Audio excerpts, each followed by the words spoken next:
And we are live. Welcome to NBA Deeper Dive, Wednesday, December 31st, New Year's Eve, but yet we are here breaking down a 5-game NBA slate. Unfortunately, I wasn't able to break down a 4-game NBA slate earlier today because they didn't want to run a good one for the early, but whatever. That's already over. Now we're here to break down this one.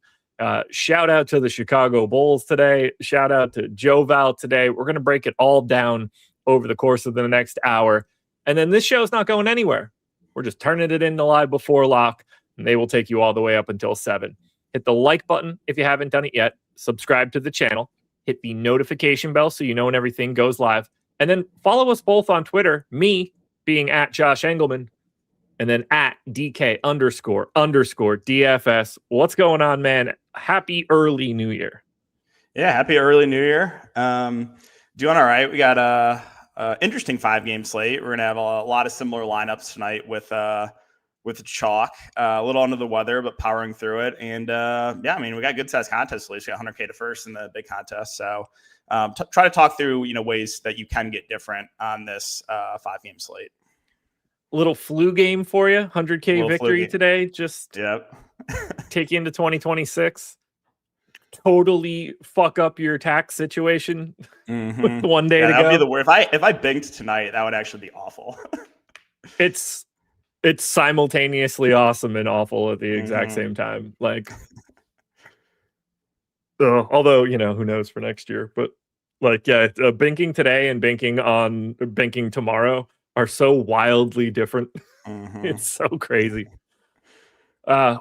Well, it's banking, so I know I'm not going to worry about that. We can talk about the actual games on this slate, and that's going to be first game up. It's exactly where we need to start. New Orleans Pelicans, Chicago Bulls.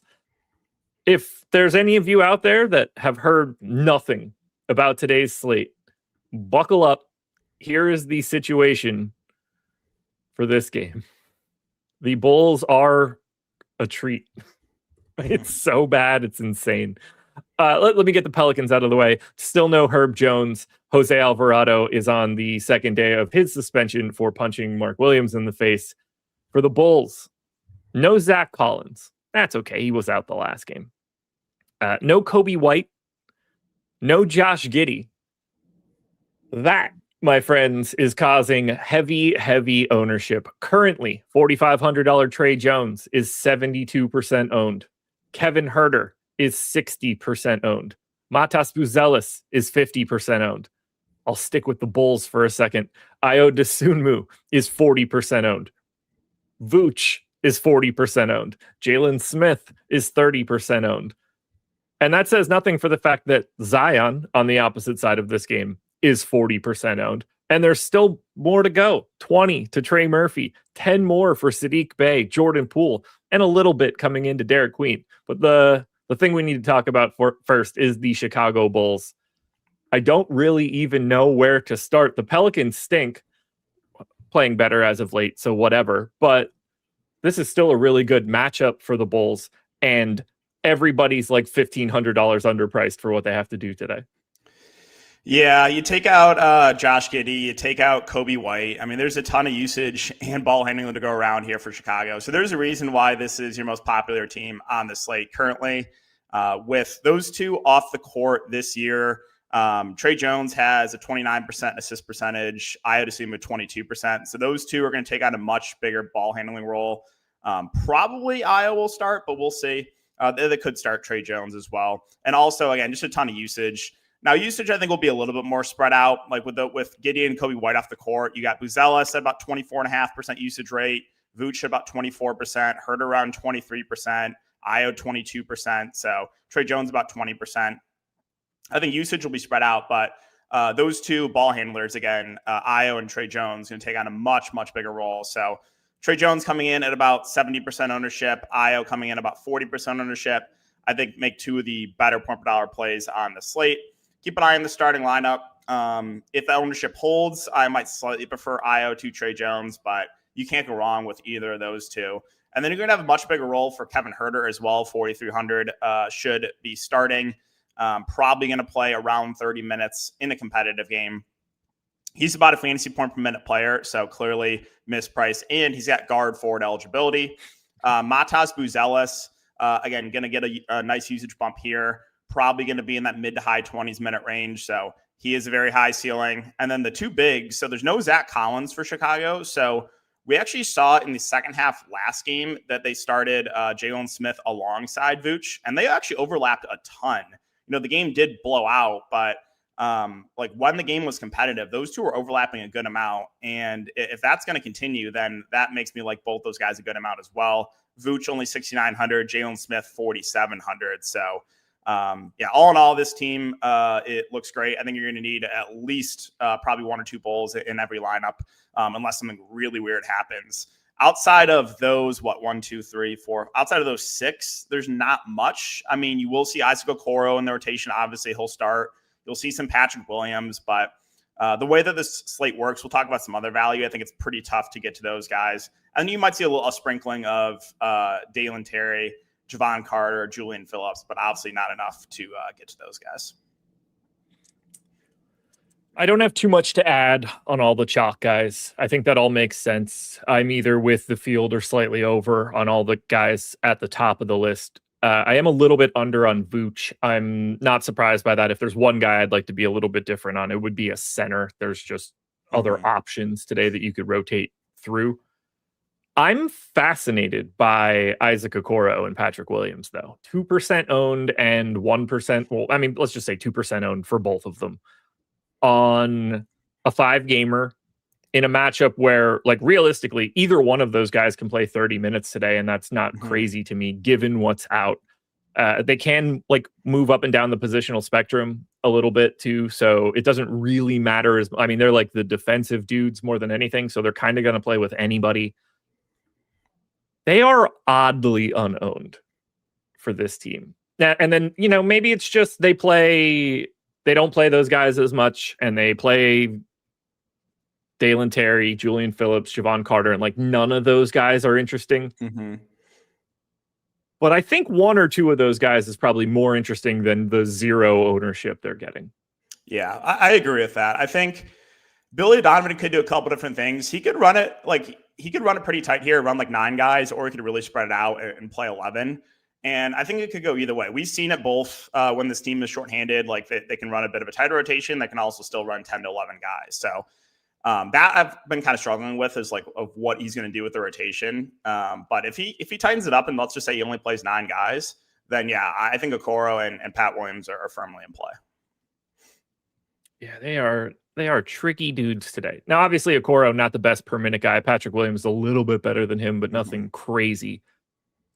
But like those are the kind of guys where if you're 150 maxing, like 12% of those guys on a day like today, whichever direction you're looking for, those seem like guys that are just mildly underrepresented for what we have, given the entire setup. Like that's a lot of shitty value on Chicago. There's no reason some other piece of shitty value can't be it at a slightly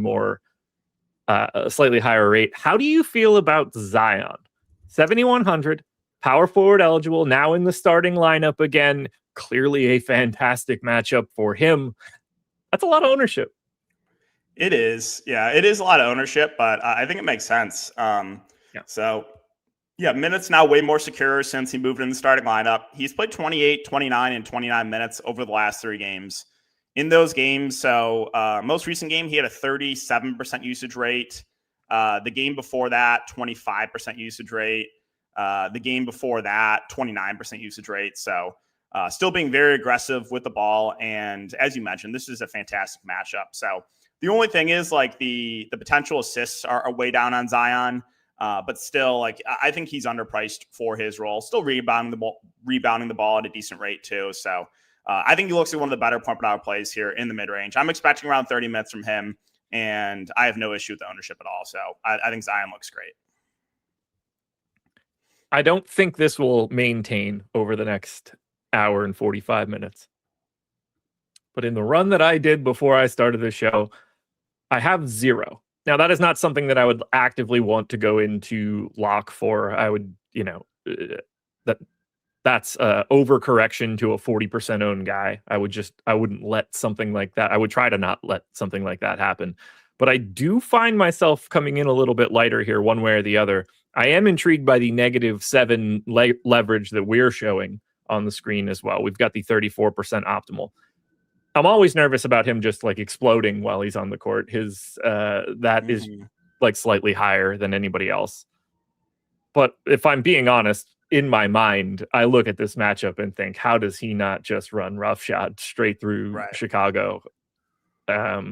It would take, to me, I think it would take like Buzelis being a guy today, defensively at least, to really make that happen, because I don't think that he's going to meet much resistance from Vooch or Jalen Smith or anybody else that they throw at him. But I'm going to be under on Zion. I'm just not going to like it. I've got a little bit, like I'm around neutral to Trey Murphy. I've got a bit more of Sadiq Bey right now, which I'm happy with, because I do want to have something from the Pelicans if I'm going to have. I mean, based on the ownership of the Chicago guys, there's going to be an average of 3 Bulls in every lineup. Now, it's not every lineup's going to have 3. Some will have 1, some will have 2, some will have 4, but 3 is based on the ownership total. I'd like to have a little bit more representation to New Orleans if I am going to be lighter on Zion. Yeah, I think mixing in some of these other pieces is not a bad idea. You mentioned Trey Murphy and Sadiq Bey. I think those guys are reasonable plays at their respective price points. 6,800 for Murphy, 5,900 for Sadiq Bey. I think Jordan Poole is kind of interesting, coming in around 10% ownership. He's 5K. Now, obviously, he's been up and down this year, but there's no Alvarado, so I think the minute ceiling is a little bit higher on Poole. We have seen 26 and 31 minutes in 2 of the last 3 games, and in those games, he had a 30% usage rate. So, like, he's at a similar price point of guys like, Trey Jones, Jalen Smith, Ayo, Buzelis. So I think he's like an interesting pivot off of those guys at a fraction of the ownership, and a guy that does have a very high ceiling. I mean, we've seen 42 and 37 fantasy points from Poole in 2 of the last 3 games. So I think he's kind of an interesting contrarian play. Derek Queen, I'm probably not going to get to. I know he's projecting for about 10% ownership, but the issue is they dusted off Looney last game, and there was a lot of positive commentary about Kevon Looney, and that just worries me with the minutes for Derek Queen. Now, you did see a little bit of overlap, surprisingly, from Looney and Queen last game, but it was really only in the first quarter. Other than that, there was really no overlap with those two. And if Looney is going to continue to be a part of this rotation, that just worries me for the minute ceiling for a guy like Derek Queen. So, and center is pretty high opportunity cost as well. So even though I like the matchup a lot for Derek Queen, probably not going to get to him even at around 10%. Do we need to think about Kevon Looney today? I mean, he played 24 minutes. You can make a case that you could lop 4 of those off, and he played like a realistic 20-minute rotation. We've got him in for 14 now, and I certainly don't trust any bit of that. What does a 20-minute Kevon Looney look like today at 3,400? Yeah, I mean, I think in a large field tournament, you can get a little bit. For me, entering one lineup, I'm probably not going to do it, but I think there's a bit of a higher minute ceiling than what he's projected for. So in a large field tournament, I think you could get over it because he's completely unowned right now. Yeah, maybe like 1-2% Looney in large field tournaments, I don't think is a bad idea to take a shot there. I find it just weird. When I didn't know that game had happened. I don't have my finger on the pulse of the Pelicans right now on a day-to-day basis. You'd be surprised to hear. And I opened it up today and I was like, oh, fuck, I must have got bad data or something because Looney played 24 minutes. So I pulled up Popcorn Machine and I was like, oh, shit, this guy really did play these minutes. Right. It's like, man, are they just going to keep... It feels like they're going to keep doing that. I'm intrigued by him. I like the 150 shout. Like 0.07% ownership is nuts today if he just has the same game he had before. And there's nothing like, it's not like he just came in randomly. Like he was doing that upwards of 18, 20 minutes first. Like that was a plan. So feels like the plan wouldn't change immediately. Yeah, I would be shocked if he doesn't play today. So he's going to be in the rotation. Just a matter of like, how many minutes does he play? I think relatively wide range out. He can come in and play 10 minutes and come in and play well and play like 22, 23. I think we've squeezed everything out of this game that we can. If we didn't, feel free to shout it out. I'm going to pull it up on the FanDuel side right now because this is a pretty big one. So I want to outline that across the board. 60% ownership, Trey Jones, 55 Io DeSunmu. It does taper off quite a bit more on the FanDuel end than it does on DraftKings. 35 for Zion, 25 for Herter, who's zealous, Trey Murphy, Jalen Smith, 20 for Bay, 15 for Queen. Vooch on FanDuel, just 11. Remember, just one center spot. He's also competing with a center-only Jalen Smith. So the center ownership there is going to be very different on FanDuel compared to DK. That game's a doozy, man. Mm-hmm. That's going to be this game's going to be some of the highest ownership we've seen in a game all year. Yeah. Mainly because of the Chicago side, but I mean, there's still a decent amount of ownership on the Pelicans side too. Yeah, that Zion ownership is pretty sizable. Mm-hmm. Let's get to this next one. Knicks and Spurs. Let me get that injury report pulled up because it is important for today. We got a couple dudes out for this one. Some that we don't typically see out. Josh Hart's still out. That's no surprise. Mitchell Robinson out for this one as well. But Devin Vassell is out for the Spurs. He has not missed as much time this year as he typically does. But for now, he out. Steph Castle, questionable for today. That will be a big piece of news, but it's a 7 o'clock lock, so we should get that one way or the other. The real interesting piece of this game, and not super surprising, there's so much of it going to that first game that we talked about. There's nothing coming into this one. Fox at 15, Wemby and Towns both at 10, Castle and Brunson knocking on the door of 10. This is a very minimally owned game. Do you see it any differently? On the Knicks side, no. On the Spurs side, I think there's a couple interesting pieces. We'll talk about that in a sec. But I guess for New York first, the ownership is basically just Brunson and Cat. I think that makes sense. Both coming in around 10%. I don't really love the matchup for Cat going up against Wemby.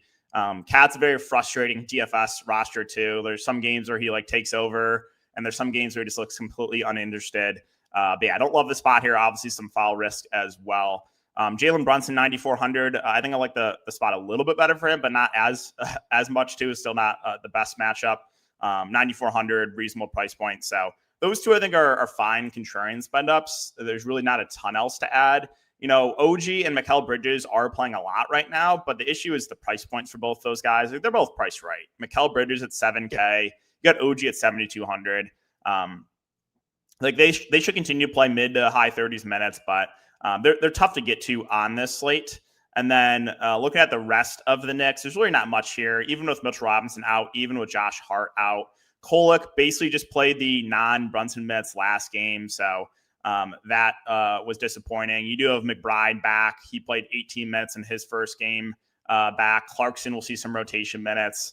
You saw the kind of outlier game last game for Mo Diarra. How do you say his name again? That's let me look at it. I assume it's Diawara. Diawara. I will look it up officially. Diawara. Okay. Yeah, so you saw the kind of outlier game for Diawara. But yeah, that kind of feels like a chase. Only 18 minutes. He put up 25 fantasy points. So probably not going to go there either. So overall for the Knicks, I think it's really just Brunson and Cat that you can mix in as contrarian plays. And that's probably it. I completely agree with your Knicks assessment. I find them pretty difficult to get to here. I have one Spur that I'm getting a ton of. Okay. Now we're showing a ton of positive leverage on Wemby here. I would certainly be willing to roll the dice on him pretty much at any point now.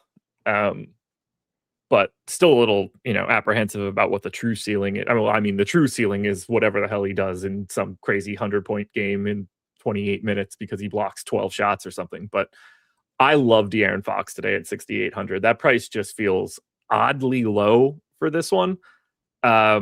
I will happily be north of the 15% ownership that's coming in here. I love this with no Vassell.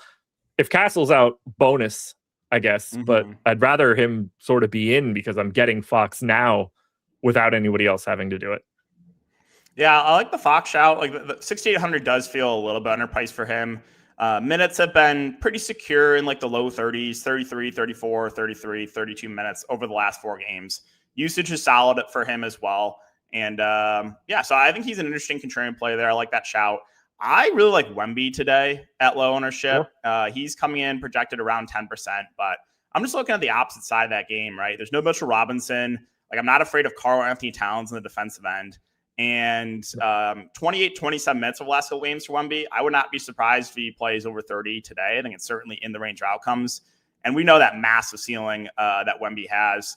Like last game, he had a 35% usage rate in 27 minutes. So I actually like Wemby quite a bit. Now, the downside is it's, like I said, it's tougher to get to him because he's only center eligible. And we do have Vooch on the slate. We do have JV we'll talk about. But I think he's a really good contrarian spend up. And I would say one of my favorite contrarian plays of the slate right now. I'm cool with it. I'm right around the field now, but now that Steph Castle game time decision, so no news. Now that you're saying it and I'm looking at it, I'm going to give him another minute in my projections. And I think that like I'm already at 15%. I think that should unlock a little bit more, and I will be very happy to have it. This is a really good spot for him. Right. That's going to be, now I'm like super excited about it. And I'm happy to sync it up with Fox too. Yeah, I'm always excited when I can play low on Wemby, especially at 9,900 too. I'm just like, this feels a little bit too low right now. Stephon Castle, another guy we haven't mentioned. I have a future on Wemby that is interesting every single night. It's to score 50 real points in a game this season. Was that? Did he just have to do that once? Yep. Yeah. Okay. What a fun sweat on New Year's Eve that would be. I bet him MVP. It was 18-1, I think. It was looking good early, and then the injury probably ended that. I don't think he can win it now, but we'll see. No, he has. I mean, like officially, he is eligible, but he won't be. Yeah, I think it's pretty. I think it's 100-1 the last time I saw it. Mm-hmm. Yeah, so not looking good. Which is a shame because obviously he is should be in the conversation. Right. So Stephon Castle, the other guy that we haven't mentioned, coming in around 10% ownership, 7,400. I think a pretty similar play to Fox. I think he's going a little bit overlooked here. Minutes have been solid. Again, there's no Devin Vassell as well. We're probably going to get Champagnie in the starting lineup for the Spurs. Hey, sorry to cut you off, but we literally got it as you said it. Is he out or in? No, Champagnie is starting for Vassell. Oh, okay, cool. Yeah, sorry. Yeah, the moment you said it, my watch vibrated and said Champagnie is starting for Vassell. Okay, so confirmed starting Champagnie. Yeah, 4,100. Right now, only projecting for about 5% ownership. Like, we do have really good plays in the Chicago side, but I think he's in the mix as a guy that you can utilize to get different off of some of the Bulls chalk. I obviously do prefer the Bulls, but when you factor in ownership, I think you can definitely make the argument for Champagnie there. Like, he started the year off really strong. Now, obviously, there were some more injuries, but I think if he plays well, you could definitely see close to 30 minutes for him. So I think he's interesting as a GPP play. You should get a little more run for guys like Keldon and Dylan Harper. Those guys are going to look better if Stephon Castle gets ruled out. My guess is that Harper would probably start if Castle gets ruled out. So that is pretty big news. It would make the Spurs look a lot better. Overall, I think this is probably one of my favorite teams to get to for tournaments. But yeah, the Castle news is big and could open up a lot more here for San Antonio. I anxiously await the Barnacle of the Bay having a massive, massive day today. Let me pull this bad boy up on the FanDuel side so you guys can take a peek. Beep, boop, bop. Knicks. Spurs. 20% ownership for Towns. 20 for OG Anunoby at 6,700. Much better price on FanDuel for OG than he has on the DraftKings side. Brunson at 15, Castle at 15, Harper at 15. Wemby is 11-4 power forward center eligible, 3% owned on FanDuel, but 11-4 is a pretty big number. Nope, that's tomorrow's news. Thanks for nothing, underdog. Hate it so much. Never gets better. Happens. God, it's the literal worst. All right, you ready for round 2 of nonsense? I guess. All right, before we get to it, hit the like button if you haven't done it yet. Helps us out a ton. Final deeper dive of 2025. Honestly, if you're here and you're listening, there's absolutely no reason to not hit the thumbs up. Very helpful, very easy to do, sends us into 2026 in a much better way. And then download Tails app link in the description. Sports betting, pick'em, DFS, free app. Very easy. Do that too. The Denver Nuggets are 6.5-point underdogs in Toronto, 229 total. This is a unique game for today because for the first time this season, Nikola Jokic will not be the starting center for the Denver Nuggets. Jokic out, Aaron Gordon out, Cam Johnson out, Christian Brown out. Yes, just in case you're curious, that's 4 starters. Still no Jakob Poeltl for the Raptors. Otherwise, RJ Barrett is back. Jonas Valanciunas, 5,500, center only, 73% owned. What do you want to do? Yeah, so I think JV is definitely underpriced here. He's getting a ton of ownership, but I think it makes sense. Just his rebounding numbers this year. So he's averaging about 16 rebounds per 100 possessions. And we know JV is a good point per minute player. Like on the year, 1.29 fantasy point per minute. So he doesn't need a ton of minutes to pay off this salary. We're probably expecting like high 20s minutes for JV. So obviously you can do the math. He projects really, really well. I think the only concern I have with JV is I actually think, well, it's only about a 6.5 point spread, but I think Toronto can come out and just destroy. I have this Denver team's really bad without Jokic. So I think them getting destroyed here is in the range of outcomes for sure. And I'm also a little bit worried that Toronto maybe tries that small ball lineup again. Like 2 games ago with RJ Barrett in, they went small and started Scotty at the 5 and just tried to spread out Denver and just put JV in a ton of pick and rolls. So that's really the only concern. But if things go to plan and JV plays like 27, 28 minutes, then yeah, he's going to look like one of the best point per hour plays on the slate. So that's really the only concern I have is just I think that Denver getting destroyed here is definitely possible. I am fascinated by this situation with Joe Val because obviously for every minute he plays, it's a problem because he's going to do something good while he's out there. He does always. I don't know when it's going to happen. I don't think it's going to be today. It will be at some point in time in the next month. They are going to let Deron Holmes rip. I don't think they'll do it today, but they are going to do it. They need to get this dude minutes. And they've never really had the opportunity to do so. He is going to be unowned. I don't have any idea how much he will play today, if at all. But that is a name that I want to bookmark right now, whether it's today, the next Nuggets game, the next Nuggets game. This is going to be a guy that breaks a slate. Yeah, he has decent G League numbers, and he got a lot of positive commentary too after the game, last game. So I think he probably will see some rotation minutes. Now I think Zeke Naji will play back at 5, but you might see a little bit of Deron Holmes, right? Because we're expecting starting lineup to be Murray, JV, Watson, Tim Hardaway, Spencer Jones. Obviously, we're going to see big minutes of Bruce Brown off the bench. We're going to see Stroth there. We're going to see Naji. So that's 8.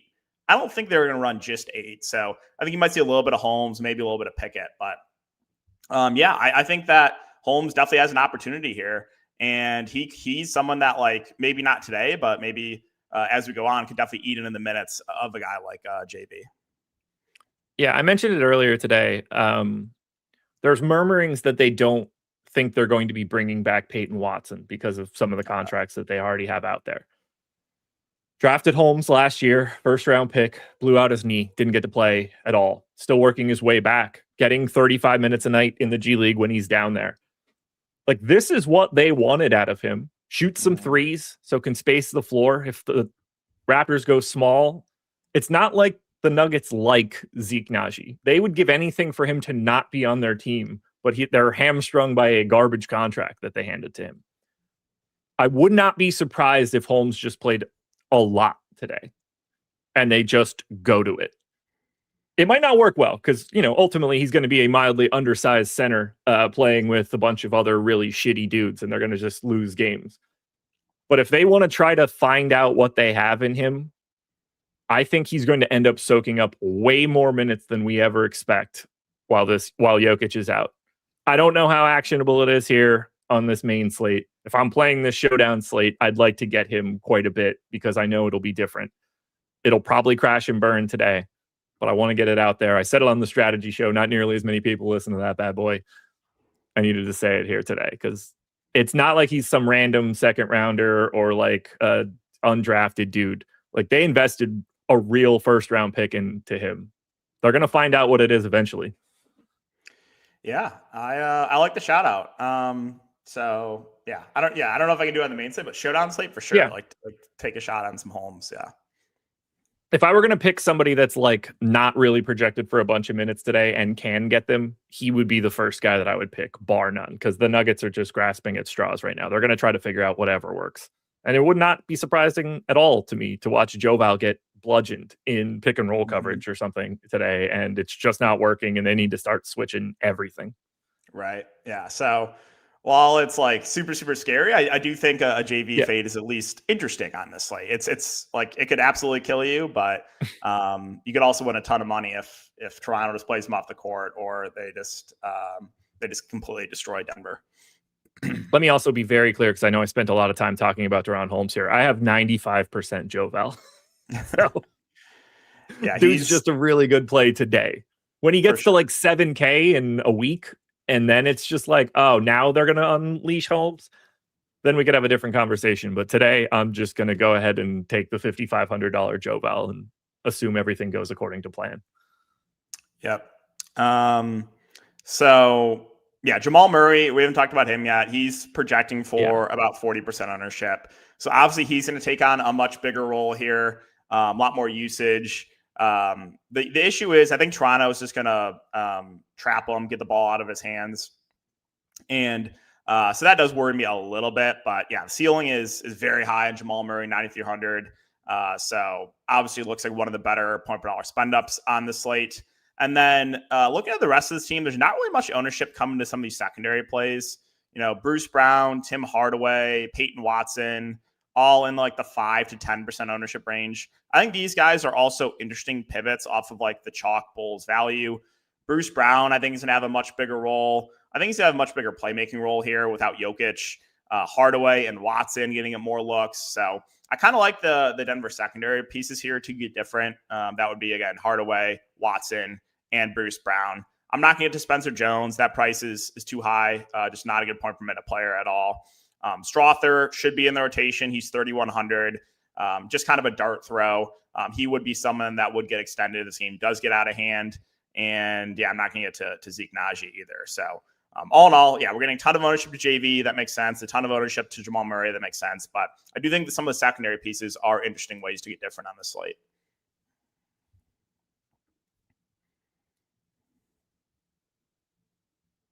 I think you're muted. I'm terrified of Jamal Murray today. 9,300 is a massive price tag, and he is going to get all of the attention today. Every single time he has the ball, he's going to have somebody on him that he doesn't want to be there. And I think he's going to find his space incredibly limited. I am neutral to the field on Murray right now, but if I were picking someone to not have a lot of, I think it would be Jamal Murray today. I'd rather have not a lot of Jamal Murray than not a lot of Zion like I did before. Yeah, that's fair. Like if he were 9,300 is a healthy price tag for him not having a single good player on the court with him at any point in time that he plays. Right. Like Toronto's whole defense is going to be stop Jamal Murray. Yeah, I don't know how he ever finds a single second of breathing room. Mm-hmm. Which then, like, if it's bad for Murray, it's probably good for Joval at that point, just rebounding garbage and catching balls in space if he can. But yeah, that's a dude that I can see being a real big problem today. That said, he'll probably go out and drop 50 because I just said that, and it's in Toronto. Speaking of Toronto, Scotty Barnes, 25% owned, Brandon Ingram, 20, Emmanuel Quickly, 10. Anything jumping out to you here for Toronto? Because realistically, they are in a fantastic spot. Yeah, it is a really good matchup here for Toronto. The issue I have when this team is fully healthy, or they're basically fully healthy outside of Pirtle, is I always have a tough time picking between these guys. But I like the ceiling here for Scotty Barnes. 8,300 feels a little bit underpriced. His production's been a little bit up and down. Obviously, we saw the big 80 fantasy point game from him 2 games ago. Between that, we've seen 36-28, 41-19. So it's up and down. But I think this is a spot against Denver where you can definitely see that ceiling. And so I think he's a totally reasonable play there at ownership. Ingram obviously looks pretty good at 7,600 as well. We do have RJ Barrett back, should be limited to about 25 minutes. Quickly saw his minutes go down a little bit last game. Just he wasn't playing the best. I'm not super worried about that. He's another guy that you can mix in there in the mid-range. So those are the 3 right now getting some ownership. Sandro Mamukelashvili is completely unowned. Now, he didn't close last game, which is a little bit of a concern. They actually went to Murray Boyles to close over Mamu, but I like the matchup a lot for Mamu, especially if he starts here against JV. JV's not a good defender, so I think this is you could see a ceiling game here for Mamu, and you could definitely see over 30 minutes from him if he's playing well. So I think he's interesting in tournaments at absolutely no ownership for a guy that does have a pretty high ceiling. The rest of the team, Murray Boyles, probably a little bit too cute, but maybe in a large field tournament, projecting about 1% ownership. I would definitely not play him and Mamukelashvili together. But another interesting team, I think, for tournaments. But I am curious to see what Toronto does with the starting lineup. Because I think that they could try just the small ball lineup again and go Agbachi in the starting lineup alongside Barnes, Ingram, Quickly, and Barrett. Wouldn't surprise me. If Mamu's starting, I do think he's wildly sneaky at 1%. Mm-hmm. I like that shout out. Here's one for you. In 248 minutes with Jokic, Gordon, and Cam Johnson off, I just kind of disregarded Christian Brown because he's been gone forever and he's a guard, so whatever. 248 minutes. 107 offensive rating. That's negative 9.3 points below average. 121.4 defensive rating. That's 5.2 points above average. They are a negative 14.5 when those 3 guys are not on the floor and the Nuggets are still playing basketball games. Toronto might just absolutely run right through these dudes. That's why I was a little bit surprised when I saw only 6.5. I was like, I thought that would be a little bit higher, to be honest. So yeah, I think the blowout is definitely on the table here. I've got 40% of Scotty Barnes right now. I am very, very happy about that. If it were Ingram, I'd be just as happy. If it were Quickly, that'd be a lot of Quickly, but the same principle. I'd be happy to have a bunch of these guys because I really do like this spot quite a bit. Denver stinks, man. Which is such a shame. I just want Jokic to be healthy at all times. T. Willis, Super Chat, FanDuel GPP, Brunson, Bridges, Jalen Smith, Murray, Bay, Joval. I think that's, unless the prices on FanDuel are insane and I don't know about it, that's going to be the latter group for me. Yep, same with me. Yeah, Joval's 59% owned at 5,500 on FanDuel. Murray is 50. Yeah, that is unequivocally the second group for me. That one's easy. Speaking of Denver, let me just mention this ownership. Like I said, 60 for Joval on FanDuel, 55 for Murray. Scotty Barnes is 40. Peyton Watson, a bit more owned, 28% here. Bruce Brown at 20. I miss anybody else? Tim Hardaway at 15. We've got 2 more to go. Wizards, Bucks. Again, damn Washington Wizards. play every single slate. They're going to play 106. This is a baseball team. They're going to play 162 games this year. I'm positive of it. Prove me wrong. Prove me wrong. They're on every day. They don't even play like early games when it's random. I get these guys constantly. I'm so tired about talking about how bad they suck.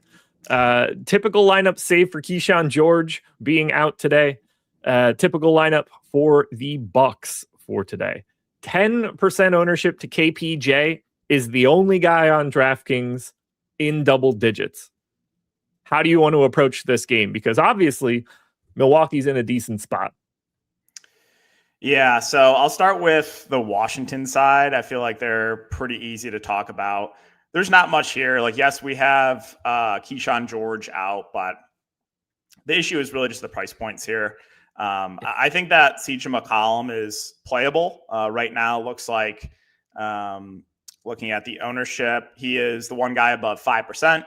He's 6,500. Takes on a little bit of a bigger role with Keyshawn George off the court. Got about a 29% usage rate, as well as a 23% assist percentage. And you'll probably see CJ in the low 30s minutes in a competitive game. So I think he's playable as a contrarian option.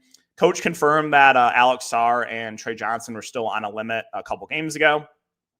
And if we didn't get that confirmation, then I would have some more interest in Alex Sarr at 7K at basically no ownership. But because he's still on a limit, I'm still expecting probably around 25 minutes. And he's only center eligible. So there's other contrarian centers I think I would rather take a shot on there. You do have Middleton back. He's not playing enough minutes, though. It is the revenge game against Milwaukee. Maybe he picks up another minute or two, but still probably not going to go there. And so I think this is probably my least favorite team on the slate. There's really just nothing here. Is there anything that you like on Washington or no? The most I got of anybody from Washington is 2 shares of Trey Johnson. Okay.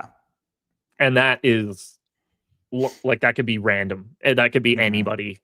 Right. If I rerun this, I don't have, and that's the most I have of anybody in this game. I have 2 random shares of Miles Turner at this moment. Again, to me, there's not a single priority here whatsoever.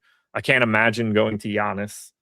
That seems really difficult to do. You never know. It's Giannis, so like he could play 28 minutes and have 75 fantasy points, and it's like, okay, that happened, but that doesn't seem like the best way to spend 10-9. And after that, this is just, it all stinks. Yeah, I think with Giannis, I think he's at least playable. For me, though, if I'm going to play one of those contrarian spend-ups, I think I'd rather play 9,900 Wemby as opposed to 10-9 Giannis. If Giannis was like $1,000 cheaper, then I think he would be similar type play to Wemby. But I'm still expecting him in like the mid to high 20s minute range. And so he can still put up a score that you need on this slate, but I think it's a little bit less likely.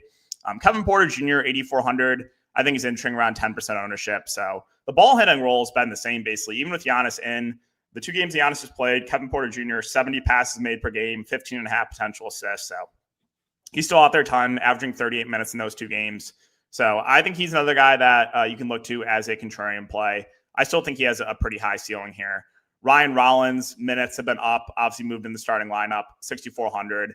I think I'd rather get to Kevin Porter Jr. for a little bit more, but he's still in play too. So it's basically just those 3 for me. I don't think I'm going to get to Miles Turner, even in the spot against Washington.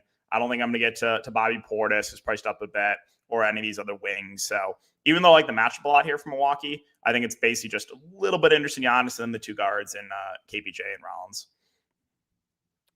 Same page. I have so little of this, and I don't anticipate it changing in any way.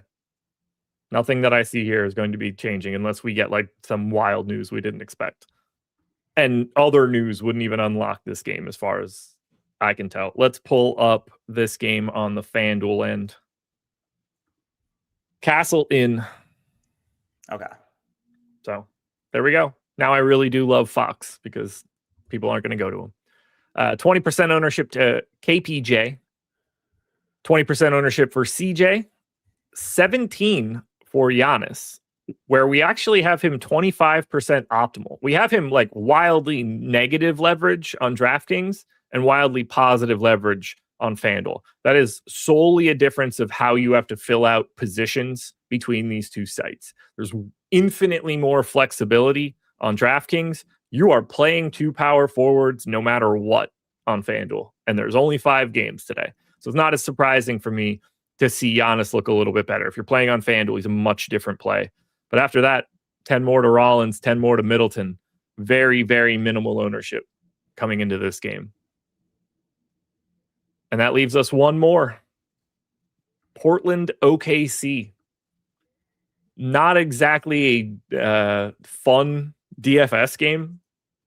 At least it's at 8 o'clock and not shockingly later, which it very well could have been, which would have been really annoying. 20% ownership coming into Shea. 15 coming into Denny Avdia. No ownership really coming into anyone else. J-Dub getting a hair. Still no Jeremy Grant for Portland. Chris Murray is questionable. That could open some stuff up for the Blazers in a slightly different way, depending on how it breaks. Still no Isaiah Hartenstein or Jalen Williams with a Y for Oklahoma City. Do you want to use this 8 o'clock start to hold any ownership to move stuff around? Anything you like here?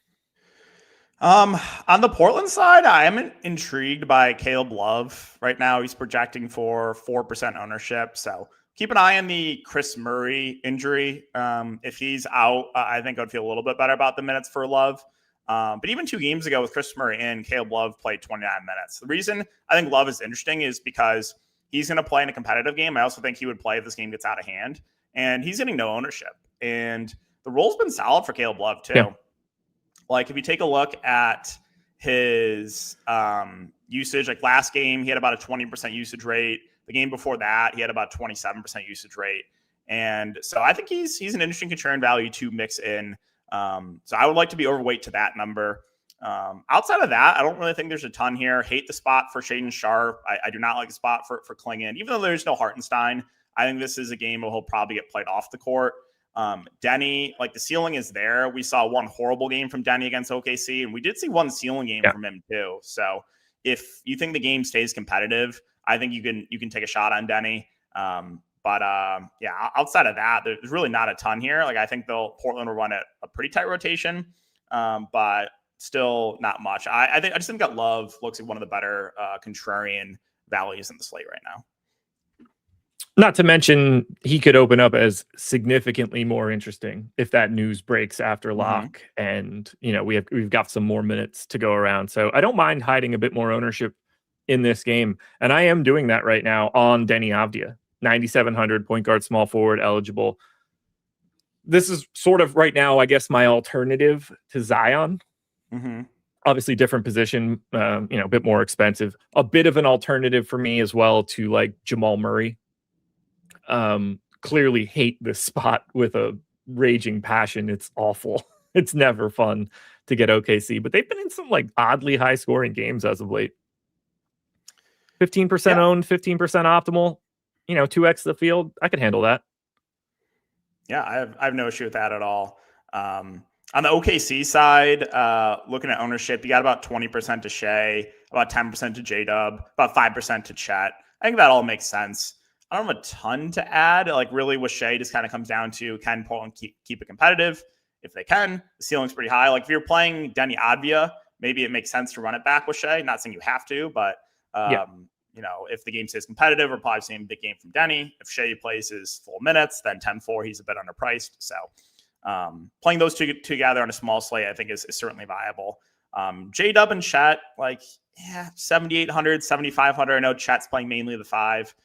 I think they're playable, but I don't there's not a ton else to add, I guess. I do think that the ceiling obviously is higher with Chet, but the price points just seem right on those two guys. And I think it's pretty tough to make the argument for the value for Oklahoma City on this slate. Still probably play 10, 11 guys here. And so I don't think I'm going to get to the value, but if you wanted to get to Shea or Chet or J-Dub, I think it's fine on this small slate. On the FanDuel side, Chet Holmgren is 7K power forward center eligible. He is 27% owned. I don't think that's crazy in any way. SGA is just shy of 20. J-Dub, Kamara, Denny, Caleb Love, all in and around 10. It's kind of the same story on the FanDuel side, just not nearly as interesting as it seems as some of the earlier games.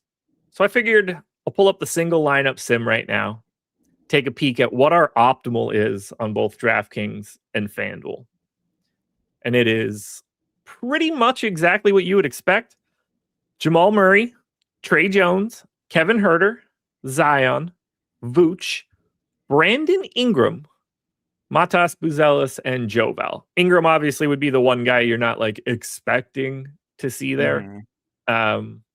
Just out of curiosity, because I know he's the highest projected guy we have here, but is that like the true dude you would want?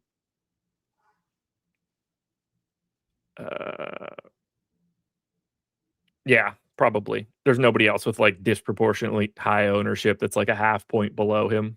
So yeah, that is what we're staring at as the optimal lineup on DraftKings right now using our projections. 4 Bulls. A lot of Bulls. Yep, that's what I was going to say. A lot of Bulls and Zion. So, all right, here's a question, because we've never really done this before. We're looking at that optimal lineup, right? All these guys are obviously heavy chalk, but the base of a lineup can be pretty heavy chalk. You don't have to move too much of this around. Let's leave Ingram off the table for right now since he's slightly less owned. Yeah.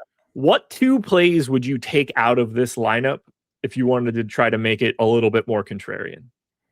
Like, who would be your first 2 guys you'd want to pull? Yeah, so probably Jamal Murray and Buzelis. And all right, that's just really because, again, with Jamal Murray, obviously, I just think Toronto's going to hold defense to stop him. And then Buzelis, I think there's other guys in that price range that you can get to that are viable pivots.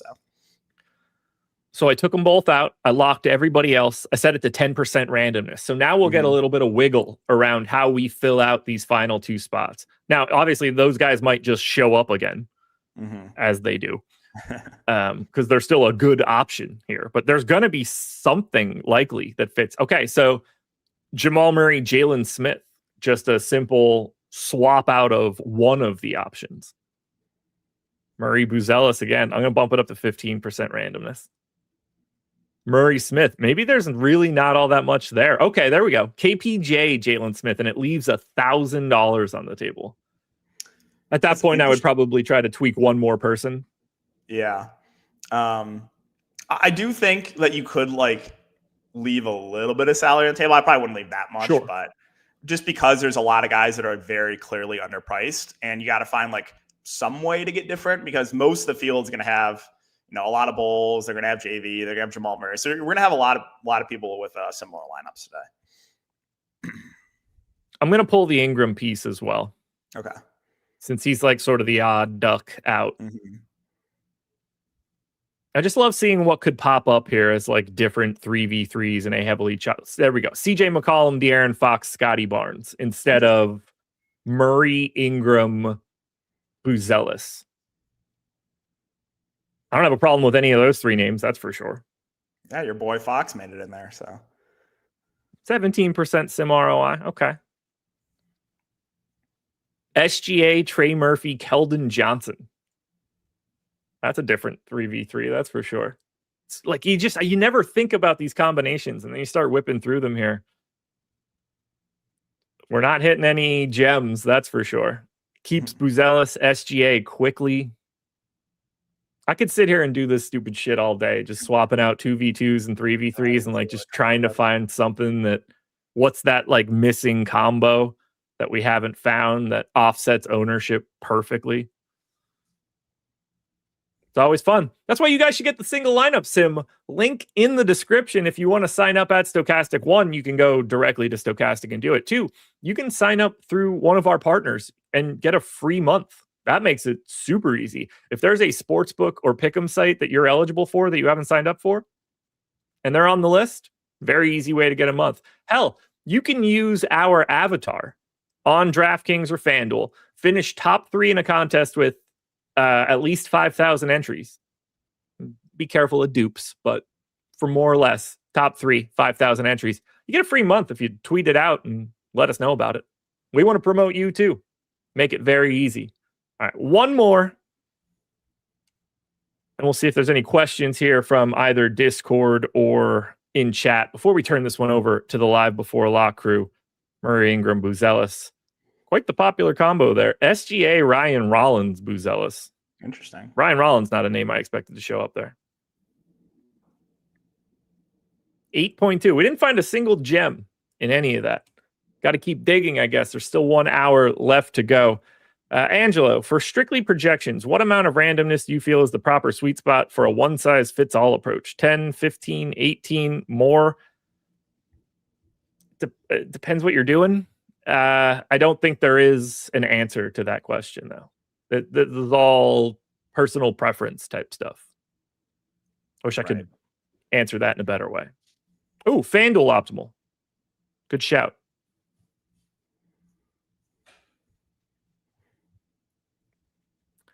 That would be Jamal Murray, Trey Jones, KPJ, CJ McCollum, Matas Buzelis, Tim Hardaway, Zion, Star, Joval. That's a very different group of names on FanDuel than it is on DraftKings.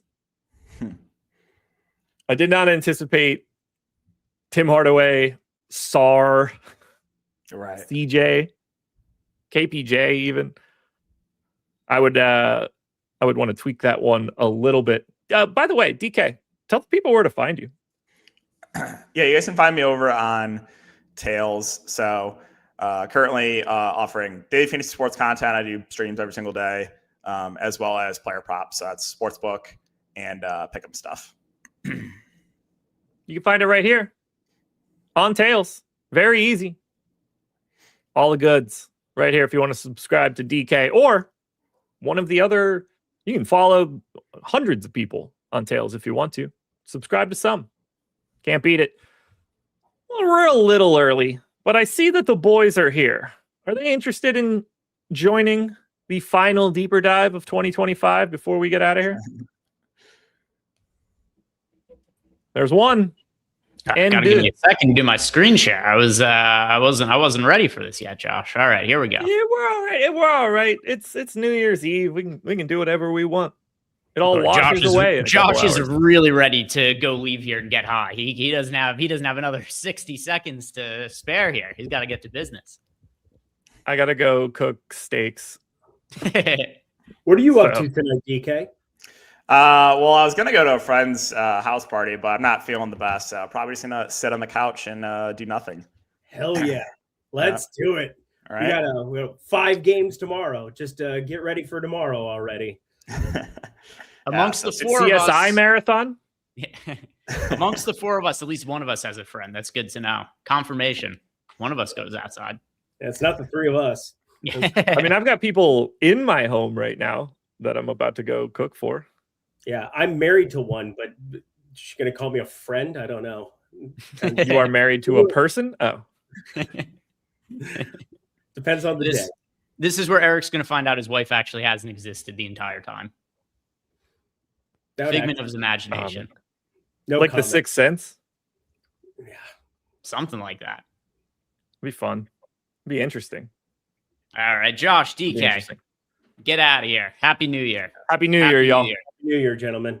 You guys have been relieved of duty. It is time for Live Before Lock, the final one of 2025. So do Eric and I a favor, guys. Like the video. Subscribe to the YouTube channel. And a little bit of a smaller slate for today, Eric. I am massively disappointed that for whatever reason, neither site posted an early slate that included all of the games. Even what DraftKings and FanDuel posted. FanDuel didn't even post anything at all until this afternoon, like a few hours before the slate started. And then DraftKings posted a pretty shitty slate. So I was kind of disappointing because I figured people would be around to play slates and whatnot. But we've got the night slate.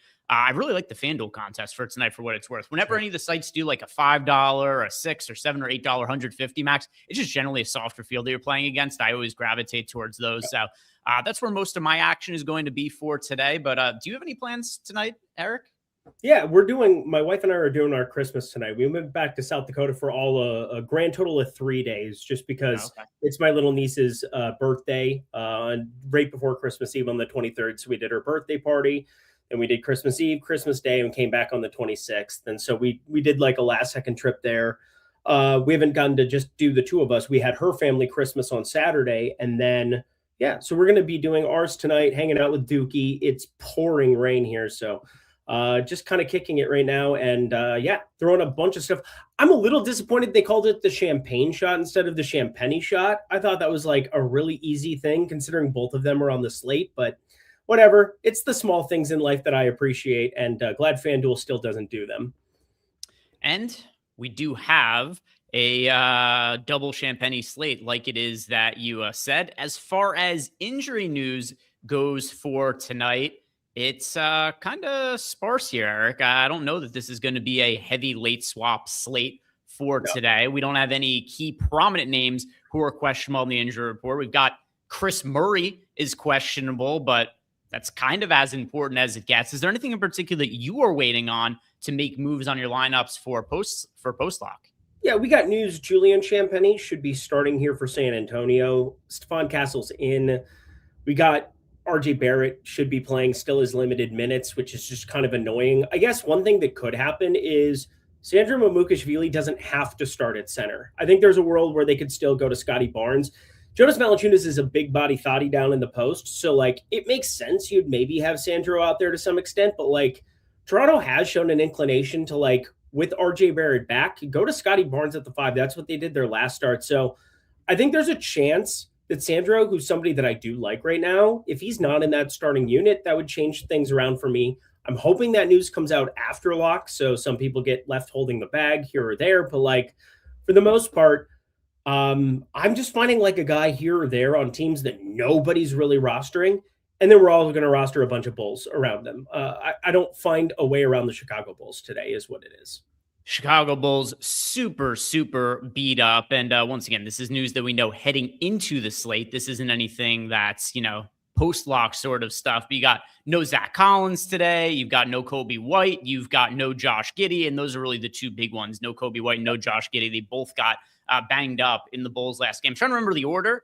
I remember it happened in pretty close succession. I think it was like Kobe White got hurt, and then maybe like 10 minutes later, Josh Giddey gets hurt with a hamstring injury. And that was after Kobe White had, it wasn't just a calf injury for Kobe White, but the exact same injury that he missed all that time to start the year with. So rough go of things for the Chicago Bulls, who already coming into the season, they were a team who nobody really expected all that much from. And then they end up overperforming, and people are like, oh my God, is this Bulls team for real? And then as per usual, that what happens with the Bulls and their team constructions over the last few years, the answer was a very strong no. They are not for real. The team started to fall apart, and now it looks like a team that's just going to be tanking for the remainder of the season. So I just can't imagine this team doing anything of meaning going forward. I do want to know from you, because we more or less know everything that we're going to be working with for the slate. Let's filter by the Bulls here in the Sims, and it looks like we actually just got a data update. So I'm going to refresh this and make sure that we've got everything updated on screen. But what I'm going to ask you, Eric, once I filter by the Bulls here, is who are the Bulls players that are most important to you on the slate?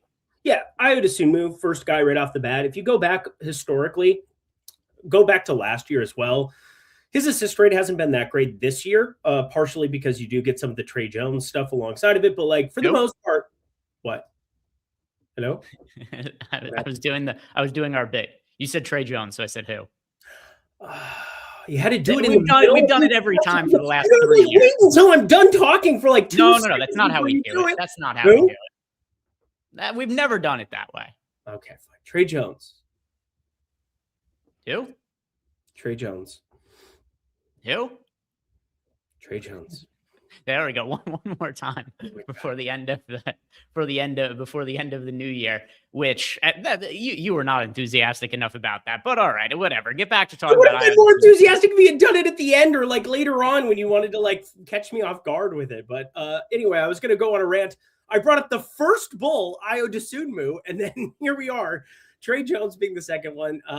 I think Ayo's a little bit underowned, and I think you're probably getting Trey Jones a little overowned. And I think that's kind of, not really borne out. Trey Jones is just so cheap at 4,500. It's not like I'm going to play a ton of him. It's not like I'm not going to play a ton of him. Ayo Dosunmu, shooting guard, small forward, 5,100. I am very much over 42.5% of him right now. I'm playing 150. I'm playing 20 max. I'm playing the 140 single entries, and the 5 max Euro step. So we're going to be rocking a lot of stuff. This is what you do on the final day of the year when you're up money on DraftKings.com. You fire more than you typically would here on this show, and Io is going to be a big part of that portfolio. The Vooch one, I can get myself away from a little bit more, and we'll talk about some centers here. Center is a awesome position for tournaments on today's slate, and Vooch at 6,900. We've seen him now play alongside some Jalen Smith, who now has power forward eligibility to account for the fact that he was the second half starter after the Kobe White injury. And that was a little bit surprising to me, but hey, if that's going to happen more to get goggles on the floor, I'm very happy about it. And there's just some super high upside ceilings that I think exist at the center position, one of which might be Nuke of the Night. I'm trying to decide if I want to go that direction or not, but Buzelis is fine, 4,600. I'm not super enthusiastic about it at 50%, currently right around the field on him, but I could talk myself being a little bit lower just because Jalen Smith, $100 more. I really like him for tournaments. Really, really, really like Jalen Smith. So we're going to roster all of these guys that I'm talking about. And then it falls off a cliff to Isaac Okoro, Patrick Williams, who has been kind of like the 7.5 man when you're going through your projections today. Javon Carter, I think, has this annoying tendency to play way more than you think he does in spots like this. I'm hoping that isn't the case here because I really don't want to roster him at 3,300. Not like the field is. He has 0% ownership, but I've seen enough Javon Carter in the course of his Bulls tenure to know that he'll spike 20 minutes when you really don't want it, when it's Trey Jones, Kevin Huerter, and Ayo Dosunmu in the backcourt. So breaking it down this way, I think for me, my favorite in tournaments relative to ownership is Jalen Smith 1A, Ayo Dosunmu 1B. I think we're going to play a ton of Trey Jones no matter what. And then Kevin Huerter, I know he's got positive leverage right now, and I'm curious what you think about him specifically. But if the usage isn't there, I look at his rebounds plus assist prop. I look at some other things. I don't love him today, and I feel like I should like him more than I do. He feels like the bull that I'm able to get away from more, considering he's 61% owned. I know he's assumed to start, but the usage should be available to him, even if he puts up 20 real points. With Trey Jones on the floor, with Buzelis and Vooch rebounding, with Jalen Smith off the bench, Ayo off the bench, just so many ways where I don't think he has to be in as many lineups as what I've got currently. But curious what you think about the Bulls. I just went on a complete diatribe. And also, yes, Trey Jones. So as far as the Bulls go, it's pretty much all good chalk, especially because it's a smaller slate and there isn't a ton of value. So I'm looking through my Bulls exposure. There's one thing you said there that I totally agree with. Jalen Smith, low-ish owned relative. I mean, he's not low owned in actuality because he's 35% owned, but he's also the 1, 2, 3, 4, 5. He's the 6th lowest owned Bull, and he's the one I get the second most exposure to right now. Trey Jones being the one I get the most of. Jalen Smith, the second most. So, I hesitate to call somebody 35% on low owned, but he's the one I'm most overweight to on the entire team. And then also, I think serves as a decent leverage option off of Vooch in the scenario where Jalen Smith plays really well. He could take, rebounds away from Vooch, potentially playing time, things along those lines. As far as a lot of these other guys go, though, I don't have super strong takes just because I think the ownership's more or less warranted. You see that in the optimal rates for these guys as well, where Trey Jones, 70% owned, 73.7% optimal rate. We've got Huerter, positively leveraged. We've got Buzelis, the only one who's got a negative leverage score in a way that's somewhat negative 1% though. So he's still going to show up in a lot of lineups. So I do get a little bit underweight to the field to him. Dosunmu, I'm about even with the field on. Vooch, I'm about even with the field on. Then I'm well overweight to the field on Jalen Smith. So I don't have a guy who I look and be like, oh, this guy is wildly overowned. I mean, Buzelis is 50% owned. I have him in 40% of lineups. So am I going to say don't play Buzelis because I only have him in 40% of lineups? So I'm playing one lineup. I guess Buzelis wouldn't be in it. But other than that, I don't think there's anything unjustified about the Bulls. Giddey and White are out. They aren't priced for it. They've got a good matchup against the Pelicans. It's a small slate. Doesn't have that much value. I think you just kind of play the Bulls. The question more so for me is, how many of them are willing to play in lineups? And for me, that's probably 4. Landon Meisel 1820 brings up something that I've been thinking about a lot as I kind of was prepping for this slate. Smith-Vooch overlap. So We got a really weird thing against my Minnesota Timberwolves last game. And I think it's kind of the red herring that we've got on this slate, because I do think with this being the first game, we're going to play a lot of these guys, no matter who's starting, no matter what situation it is. It's a tight enough rotation. I do assume Io's coming off the bench for right now, but that could definitely change. Right now, I think Kevin Huerter kind of the assumed starter for everybody everywhere, including us. But I wanted to bring up the fact that Jalen Smith started that second half. And then you had Josh Giddey get dinged up immediately if you were watching that game. And Io came out on the floor and subbed in for him.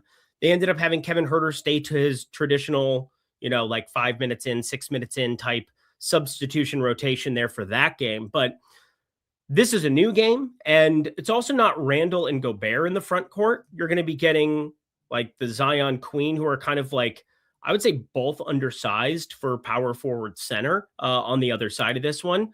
I think there's a chance that we get Jalen Smith starting, and then we're just going to even play even more of him. But I think right now, with the way that things pan out, if Jalen Smith isn't starting, that ownership should stay pretty in check.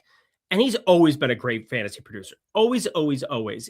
For Indy, what was so frustrating is they always had like 4 centers. They had Isaiah Jackson. Then, it was like Miles Turner when he was there. It was, Jalen Smith would get a spot start. And it was this rotating wheel of guys. But whenever you got Jalen Smith starting, once he was post-Phoenix, you just played him. And it really can't go that wrong, even at 4,700 off the bench. And if he's starting, he's like a full send jam for me today. Are you ready for a super chat? It's what you're going to like this one. Okay, I'm here for it. All right. Shout out to Sam Van Dam, a follow-up from yesterday. So if you guys either didn't watch the show yesterday, you forgot, or didn't put 2 and 2 together, it was Sam who left this message yesterday. He had asked us about playing Russell Westbrook, and we talked about how Russell Westbrook, almost half his games is some sort of revenge narrative going in some sort of way. So basically, we were able to talk Sam out of rostering Russell Westbrook. And here's a follow-up from that. He says, thanks for talking me off of the Westbrook revenge tour narrative last night. Went with your calls on John Morant and Luka Garza and turned $5 into $225 in the DK 10K single entry. So shout out to Sam. Happy that you listened. I'm happy about 2 things. Number 1, I'm happy you listened to us. Number 2, I'm also happy it worked out. So shout out to Sam. Played both of our nukes last night. You had Luka Garza. I had John Morant. John Morant will never be $7,300 on DraftKings again for the rest. Maybe if he, Luka Garza will always be 4K on DraftKings again. But yeah, we had a great buy low spot for John Morant. He had like kind of a normal John Morant game, which was enough for him to have a really good game. Unfortunately, because you and I were texting about this, I overall had a slight profit last night, but here's what I missed out on. The coward game. He scored a gazillion fantasy points. He was not crazy. He was only 2% owned. He's popular. He just needed to have a really top end lineup. So I didn't have any top end lineups. I had enough of Morant, and some of the other pieces did well to turn a little profit, but not any coward lineups in order to have a really big hit last night. Yeah, I got like 5th in the $4. I think I got 12th in the Minimax with a train of other people. Like I ended up having a good night. I ended up making like $500 or something. So like I was happy with my night. It could have been nuclear, especially on FanDuel. I made $200 on FanDuel, and I had 0% Cedric Howard, and he was actually popular. He was 5,500, and I went through that slate this morning because something I don't talk about here because I love the post-contest sim, and we don't necessarily do as much stuff on the FanDuel. It's more on the DraftKings side that I'm always paying attention to it, but I usually spend my mornings for like 10, 20 minutes going through the night before. What did I get right? What did I get wrong? Did I make some mistakes? Was there something that I made because I try to save ownership throughout the day into a separate spreadsheet and kind of see how things change and be like, where's the field too high? Where's the field too low? And I try to make those decisions so that I can make better content for you when we're on these shows, so I can do a better job. And I've been doing this for 5 years. I don't have to probably do that, but I enjoy it because I love DFS, and you're probably watching this because you love DFS. So it was nice to be right about Garza, but I will say getting I think it was like 10 or 11% in the main over on FanDuel yesterday in the $5.55. Boy, could I have had a night if it weren't for Cedric Howard. What a jerk off. What a jerk off he is. It was also, I think he had 40 something fantasy points in the third quarter. Yeah, it wasn't even overtime. It wasn't even overtime. He had like 2 rebounds in overtime, I think. Even in the fourth quarter, he didn't do anything. It was we were like in the third, we were it might have even been at halftime. It's like, boy, he could score 0 more fantasy points. He's probably going to be optimal. It was just a massive ceiling game for Coward. Loaded rookie class this year, and he is one of them. He would have been runaway rookie of the year if he was in last year's class. Yeah, look how many guys there are. Some ballers. Derek Queen is a baller. VJ Edgecombe is a baller.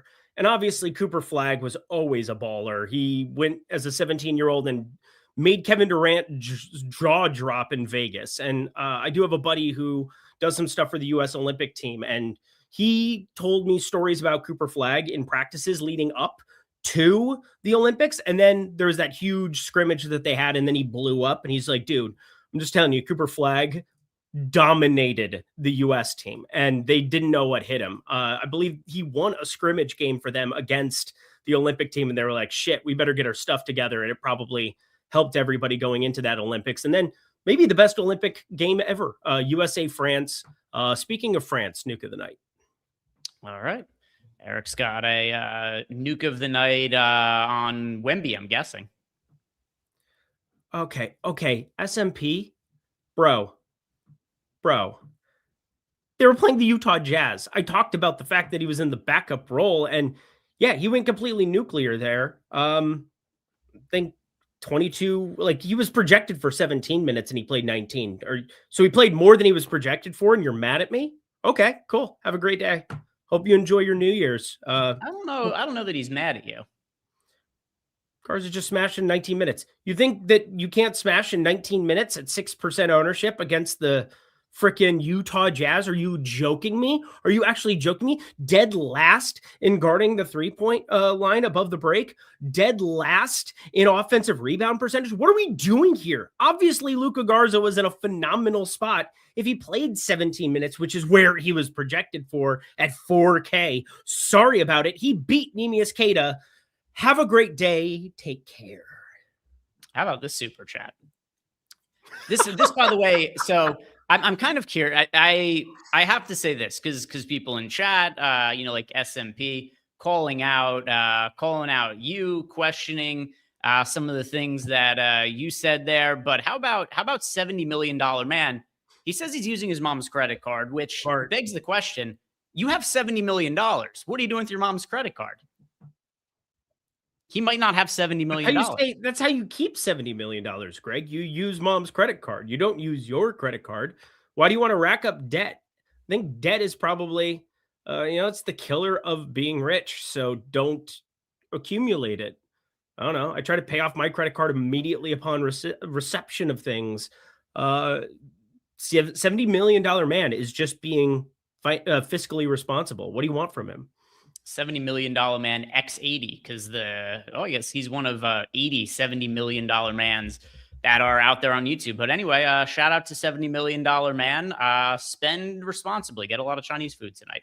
Let's see. We got another super chat here. This one is from Ace of Spades. And if we're getting a super chat from Ace of Spades, that means it's time for us to talk about tiers here, Eric. So for DK tiers, here's what we're looking at. Tier 1, we've got Giannis, we've got SGA, we've got Wemby, we've got Denny Avdia. So I think this could be a two-part conversation here because we could tie it into the main slate as well. Number 1, who do you like in Tier 1? And then number 2, who of these is your favorite spend-up option on the slate? So I am going to go with Wemby here.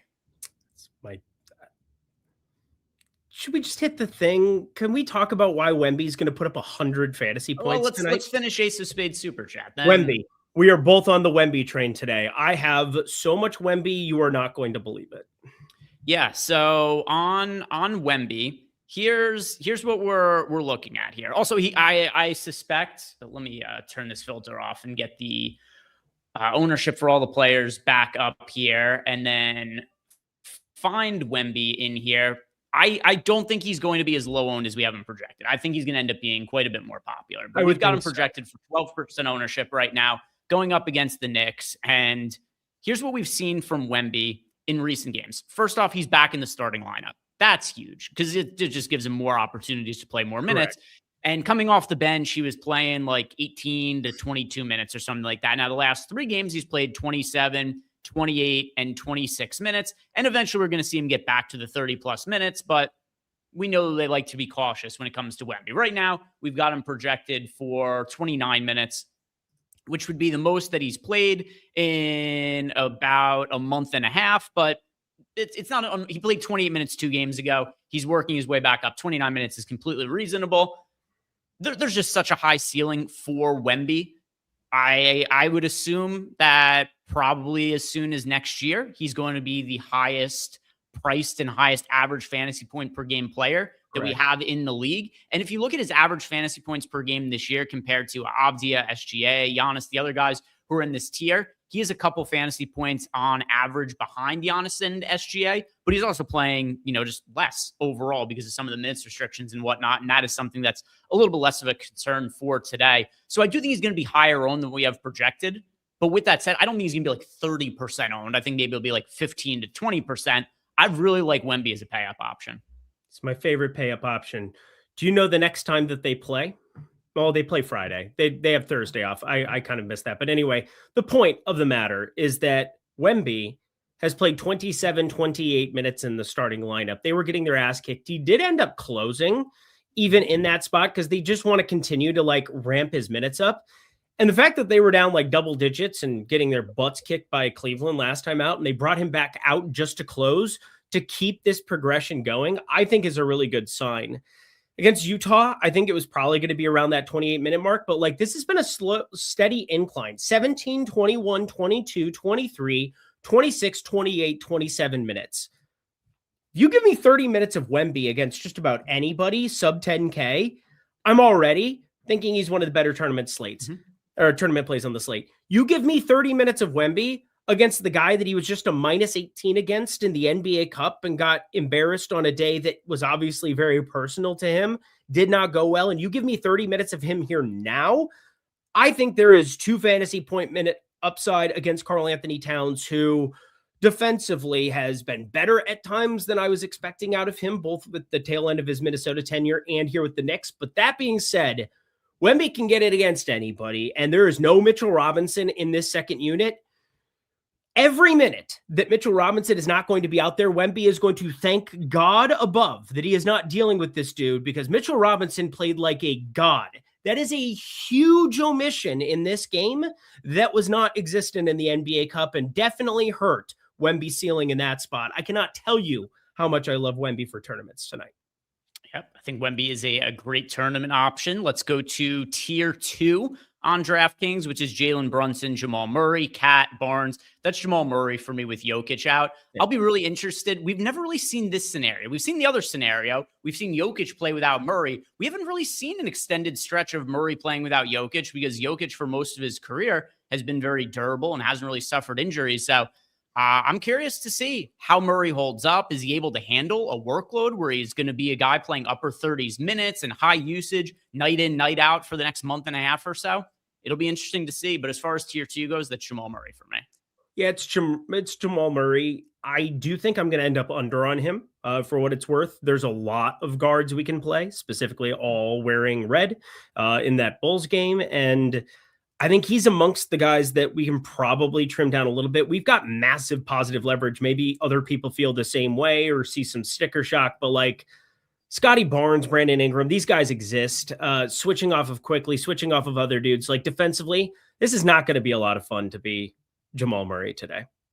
Yeah, so Teely, one thing that's different where he says Murray's been averaging around 37 minutes, it's not just the minutes, it's also the minutes with the higher workload and the more stress, because it's not something we typically see is him being the guy without Jokic for an extended stretch. So that's where I'm really curious to see how it goes and how he ends up holding up, because Jamal Murray, he's never been an all-star in his career, Jamal Murray. Maybe this will be the first year if he's able to keep the team together with Jokic out. Tier 3, Kevin Porter Jr., Brandon Ingram, Jalen Williams, Chet Holmgren, and Shaedon Sharpe, Eric.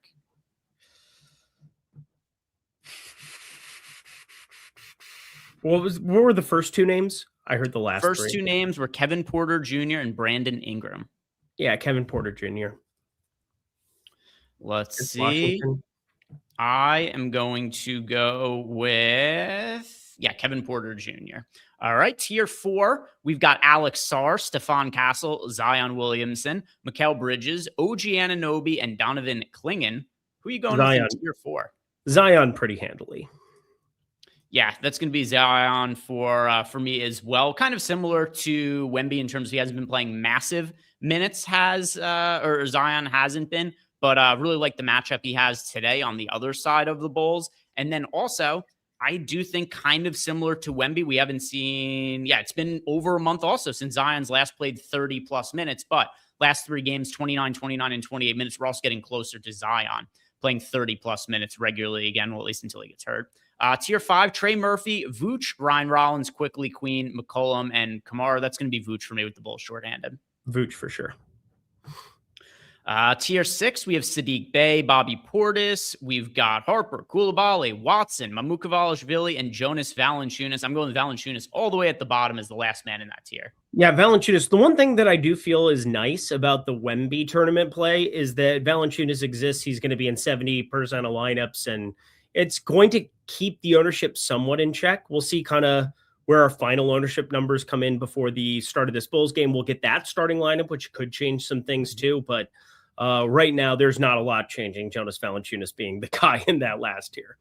Most popular player on the slate right now. We've got him projected for 72.6% ownership. Trey Jones, 70%. We touched on some of these other Bulls guys. Then you got Zion here, 41% owned. There's Jamal Murray, just under 40% owned. So Ace of Spade, thank you very much for the super chat. We do appreciate I will say it. this. I have one question for you, because from a betting perspective, I've been staring at Jonas Valanciunas for 2 things. I think an assist ladder is kind of interesting for Jonas Valanciunas. 16.2% assist rate doesn't seem like a lot in, 239 minutes absent Jokic. Not that there's a lot of overlap between the two of them. They played like 4 minutes together, but like that's second best next to Jamal Murray, Jalen Pickett. And Jalen Pickett's not going to be out there by any means. Like Jonas Valanciunas could have to be like a handoff creator, kind of running some of similar offensive stuff. You don't want to completely blow up what's been working for Denver offensively, because a lot of their issues are on the defensive end. Jonas Valanciunas is already going to be an issue over there. But like, if Jamal Murray has to be the usage guy, and I expect far more usage than 24% like he's had so far this season without Jokic on the floor, but like, I think Jonas Valanciunas assist ladder is very, very interesting for today. I wanted to at least ask you about it. I mean, it depends on the odds and whatnot. I don't know that. Oh, big time. So I'll pull it back up here while we're talking about it, because I haven't looked at it in an hour. But yeah, I mean, my expectation is somewhere around like 2.5 assists for Valanciunas. I don't know if your expectations are much higher or lower than that. Yeah, I'm saying run him up to like 5 or 6, where it's like, let me get the exact number, because again, this is obviously odds and probability. He's minus 130 for 2.5 assists, which is just so freaking low. Yeah, I think so. I think that's a pretty fair number. His on-off court numbers, it means nothing, because this is just what it is, that he doesn't share minutes with Jokic. So it's more a factor of, but who else is creating outside of Murray? Like, that's my thing, is like, I don't see any. Tim Hardaway Jr. is a ball hog. Peyton Watson is a ball hog. Spencer Jones is a ball hog.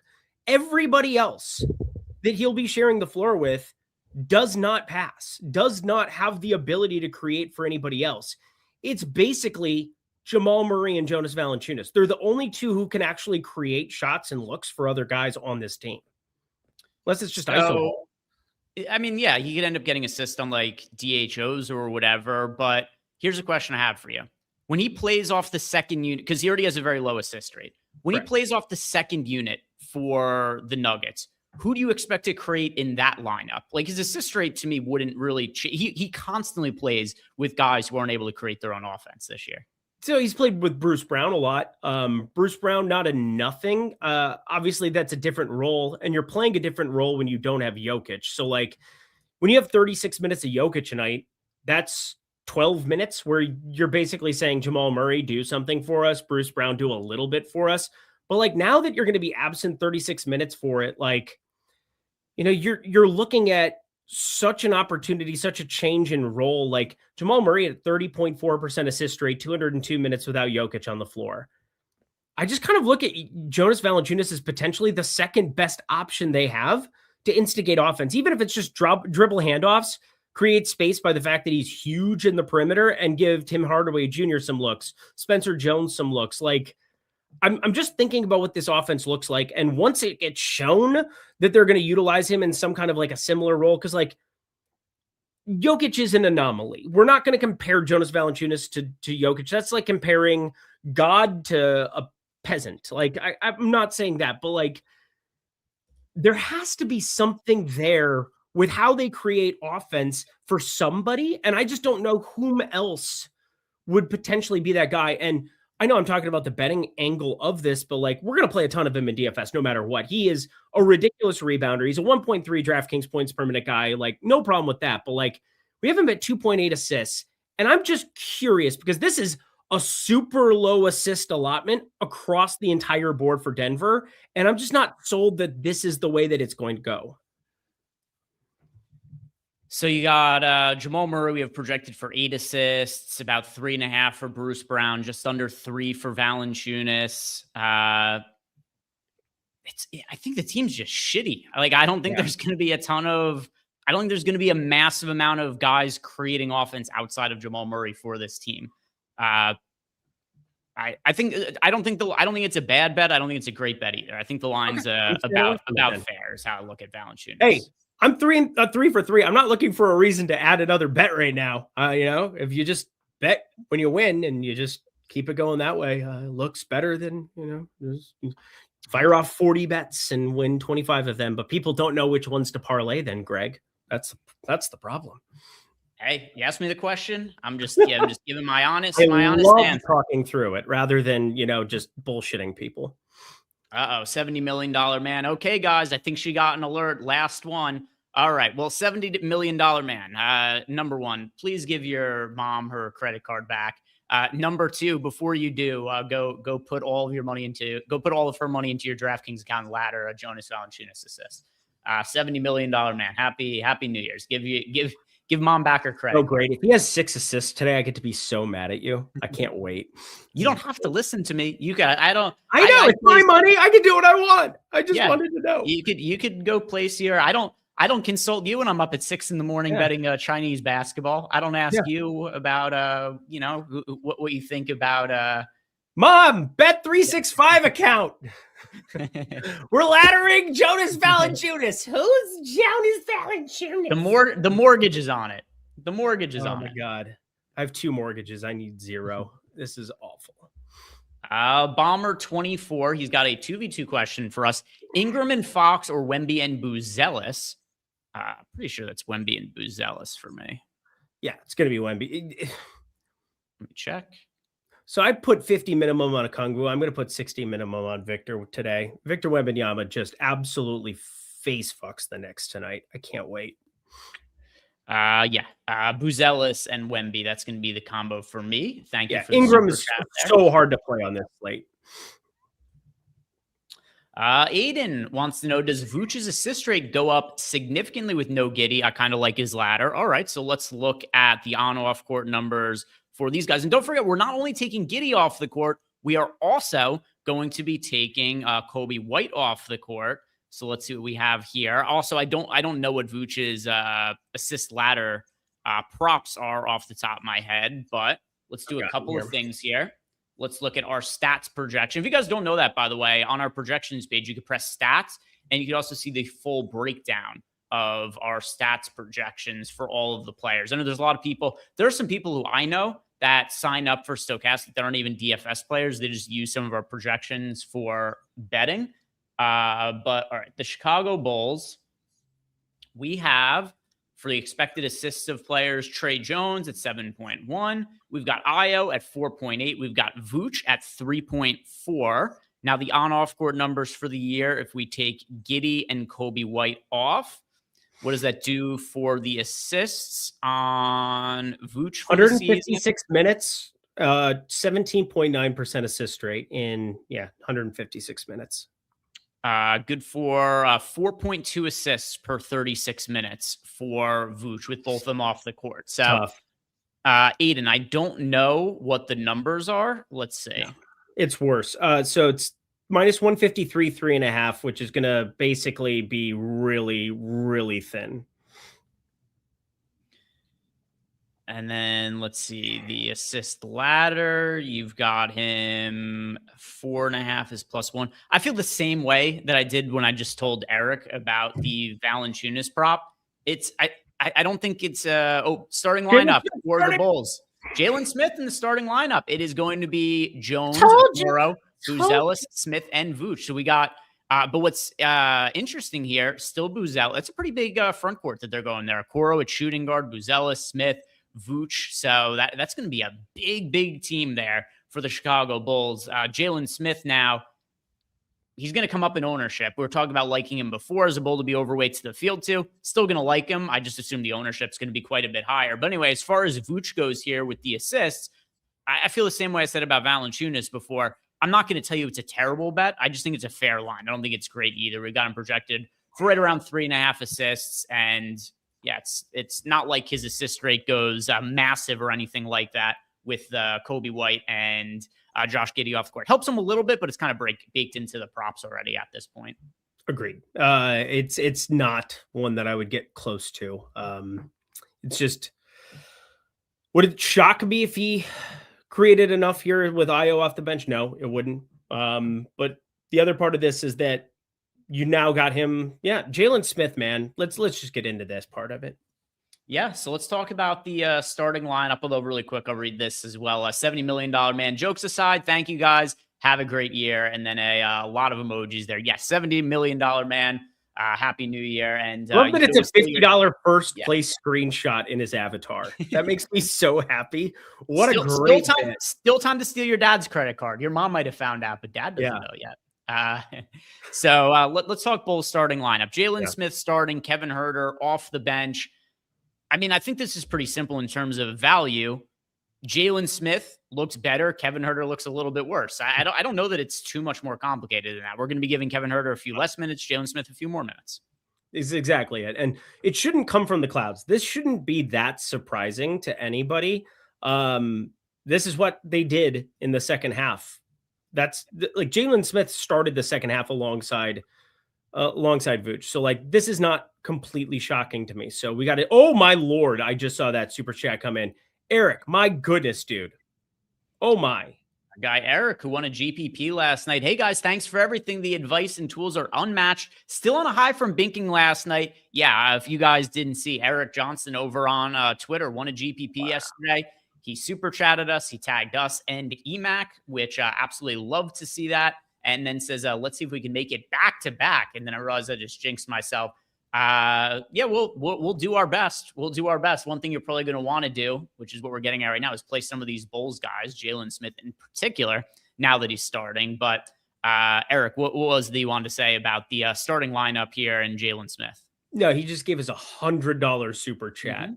Actually $99.99. So we'll take 1 cent off of it. But no, Eric, it was so cool to see that 50K takedown over on FanDuel last night. That made me very, very happy to see. Congratulations. And obviously that's a gigantic score. Enjoy it. Enjoy your evening. Obviously nice to be hitting that right at the tail end before we flip into the new year. That's always the case in DFS where you want to, backload some of these W's if you can. So let's try to go for another one tonight. I look at the Bulls. This is just like, we're just playing a ton of Jalen Smith. Like that.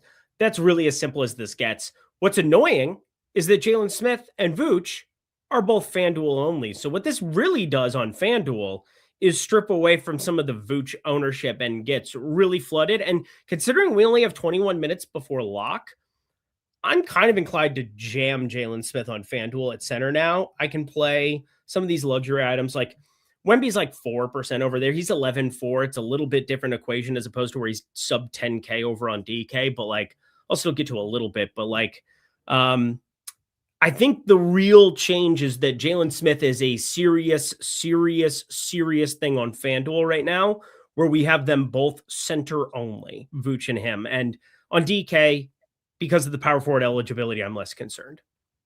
So we just got a projections update. Ownership will be up in 2 minutes or so. Here's what we've got for the Chicago Bulls projections now. And we've got, here's one thing that actually is kind of interesting. So Vooch, what did we previously have Vooch projected for? I think our projection on Vooch may have come up a little bit, which does make sense if him and Jalen Smith are going to share the court together. Definitely solidifies the playing time for both of them because you're not going to have as much of the negative correlation there. So we've got Vooch in for 40 fantasy points, Jalen Smith in for 32.5 fantasy points. Trey Jones, everybody else other than Kevin Huerter kind of remaining the same. Kevin Huerter still projects well, though, 27 fantasy points from at $4,300. So still a strongly projected play in Kevin Huerter.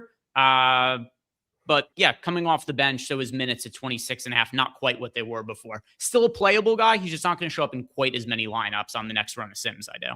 For sure. I feel the exact same way. No notes. We continue on.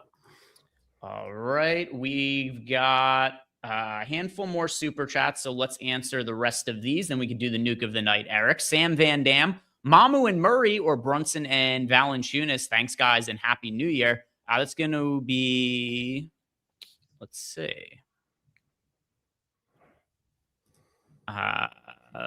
That for me is going to be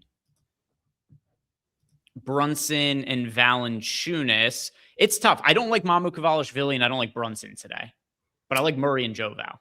We'll see if Mamu starts. Like that's the thing that I'm curious about. Like, I think there's a chance Scotty Barnes plays the 5 again. Like that's what we saw last time RJ Barrett was back. And I know that we've got him projected. A lot of people haven't projected there.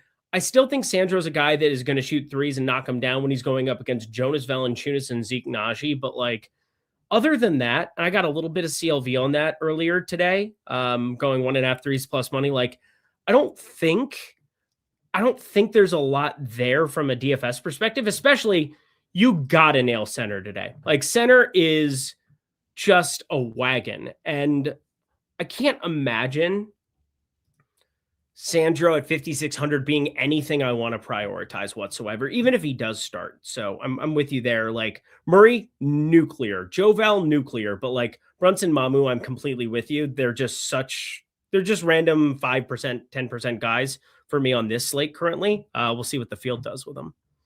Yeah, and then between Brunson and Mamu, in terms of the guys I don't like in that lineup, I do prefer Brunson of the two overall. Let's see. We got the next super chat here from Landon. Landon has a lineup he wants us to give some opinion on.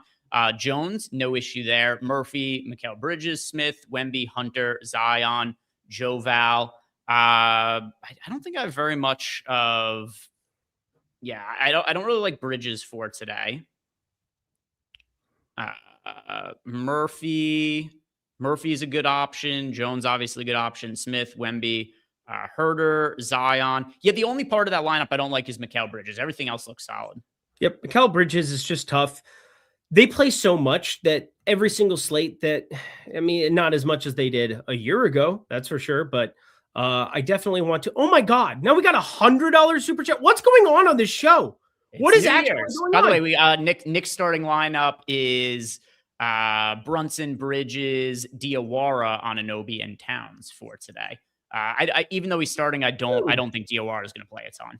No, Diawara sucks too, but $70 million man doesn't. Go use your mom's credit card. This is fantastic. You're the best. Next super chat here. Plan B smoothies. What are you guys up to? Drugs, playing DFS, gambling. Didn't like that order more or less tonight. Yeah, my wife's pregnant. She drives me everywhere now, so I can just get fucked up and have a beer in the afternoon, like a real degenerate. She actually just said, it's all right to drink in the afternoon. Also, YOLO. Let's go, team. All right. The next super chat, by the way, Plan B smoothies. Enjoy your night. Yep. And then another super chat from $70 million man who insists on keeping the bit going. Mama said, don't let him out. Donate you, son. We up. The picks are awesome. Are we winning or are we winning? I think we're winning. Happy New Year's, everyone. Eric, thanks for going nuclear. Greg, EMAC, Josh, Spags, Ship, and everyone. $70 million man. Thank you again for the super chat and Happy New Year to yourself. Let's do. We're keeping the money. Sorry about it. We're keeping the money. Tell mom that you made some wise investments on YouTube today. And now, I'll give her that. with that said, Eric, are you ready for the nuke of the night? Are you ready? The last of 2025?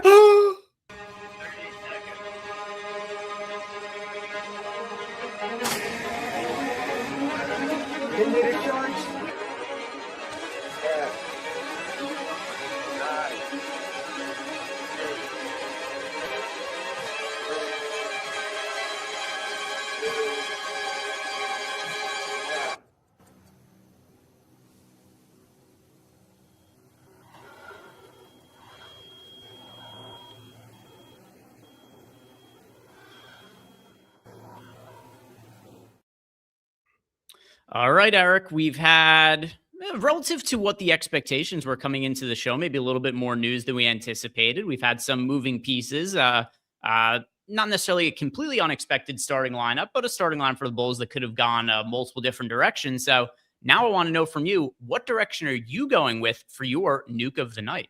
It'd be really hard not for me to say Wemby at this point in time, just because of the way that I've, thrown hyperbole into the world here on our final night. But I want to point out that his ownership has come down throughout this show. He is at 9.5% ownership at our last update over on DraftKings.com. Actually, that would have been our previous one. We're going to get a new ownership update here in like 2 minutes. We had a projections update literally a minute ago, but I am very curious to see where he comes in at. I brought up all the reasons why from a narrative base. Like, I'm not a narrative based bettor or player or anything of that nature, but like, I really find him to be such an appealing spend up in tournaments today.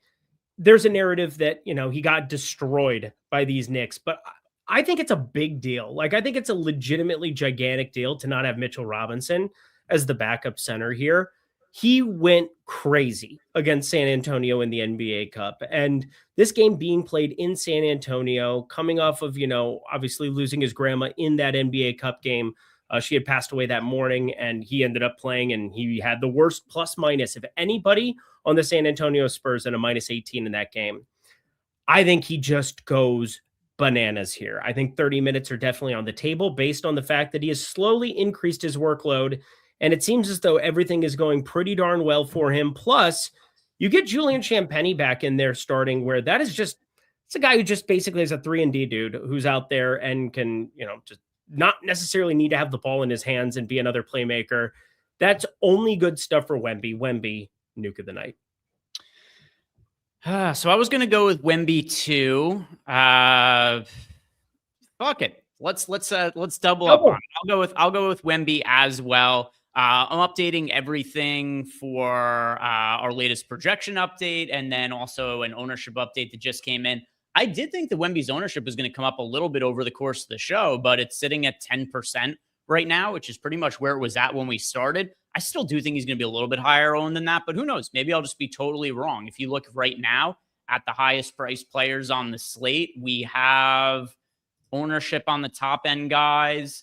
We've got Giannis 7% owned, SGA 19% owned, Wemby 10% owned. Just none of the top end guys are pulling ownership on a slate that has like pretty decent value on the Bulls for a small slate. So in general, I like being overweight to a bunch of the high end guys. My last run, I was overweight to Giannis, SGA, and Wemby. That'll happen if you're overweight to all the Bulls value. You just kind of naturally get pushed to more of the spend up guys. So I do like getting overweight to all three of these guys. They're all fairly low owned, but I'll agree with you, Eric. I think that Wemby, when we're looking at maybe the narrative is enough to keep the ownership down a little bit because he struggled against the Knicks. But I think that Wemby's minutes are going to be more or less normal going forward. Kind of the same thing that we talked about with Morant last night. You're getting a buy low price on a guy whose minutes were going to be right around normal minutes for him.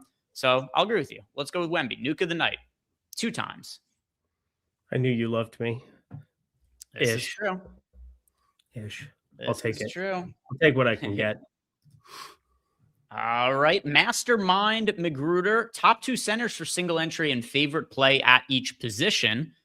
All right. Eric, who are your top 2 centers for single entry? So if you're playing one lineup and you want to have 2 centers in it, who are the 2 that you're picking?